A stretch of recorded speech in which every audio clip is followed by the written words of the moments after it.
Ya, sebenarnya memang saya bukan bawa watak fiction kan, watak yang nyata.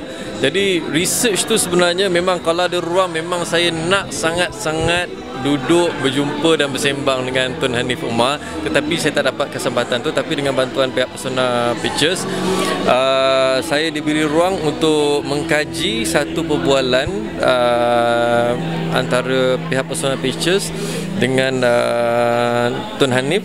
Duration dia lebih kurang dalam 6 jam.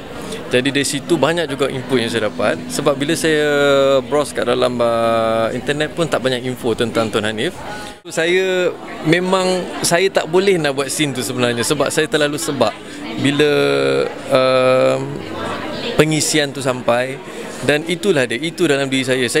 Saya merasakan itulah Tun Hanif Umar, ya, yang masa tu dia belum lagi Tun, dia sebagai IGP, untuk menyampaikan. Dari segi sebenarnya sepanjang saya berada dalam set penggambaran, saya tak boleh buang watak Tun Hanif tu. Dan ketika nak menyampaikan itulah, especially itulah dia. Saya macam nak menyampaikan tu mewakili rakyat Malaysia. Jadi kepada seorang pemimpin yang terlalu disayangi, kan, terlalu yang begitu, sebab Tun Razak dia memberi Hanif ruang untuk berada dalam kedudukan yang tertinggi dalam polis pada usia 35 tahun. Atas kepercayaan dia lah Hanif berada dekat situ. Jadi berapa banyak kepercayaan, pengorbanan dan jasa Tun Razak dari situ. Itulah input dia. Dan masa nak pergi ke London, Tun Razak bawa Hanif pergi sekali kan. Jadi of course the moment dia nak balik tu, dia beritahu the next day tu Tun Razak meninggal. Jadi itulah, saya tak ada benda lain saya fikirkan tentang kematian Tun Razak. Pada saya lari daripada dari segi politik dan sebagainya, tetapi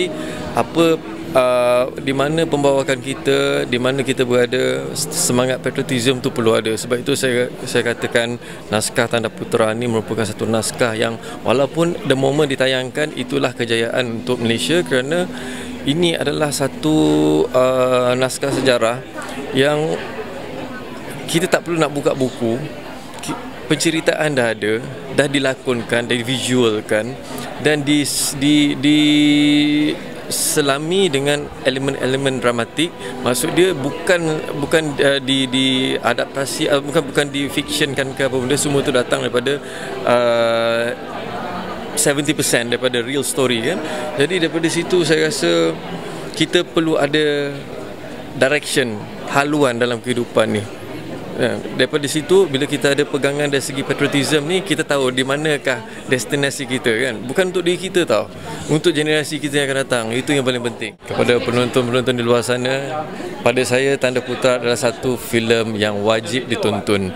Bukan untuk orang kata sekadar berhibur, tetapi kontennya banyak elemen di dalamnya. Kita takkan rasa, sebab penonton hari ini memang kita susah nak predict kehendak, tetapi pada saya semua elemen ada dalam filem ni, dan tolonglah tonton sebab pengisian dia cukup bagus. Terlalu banyak fakta-fakta yang perlu kita pelajari untuk kita berdiri sebagai seorang yang patriotik, insyaAllah.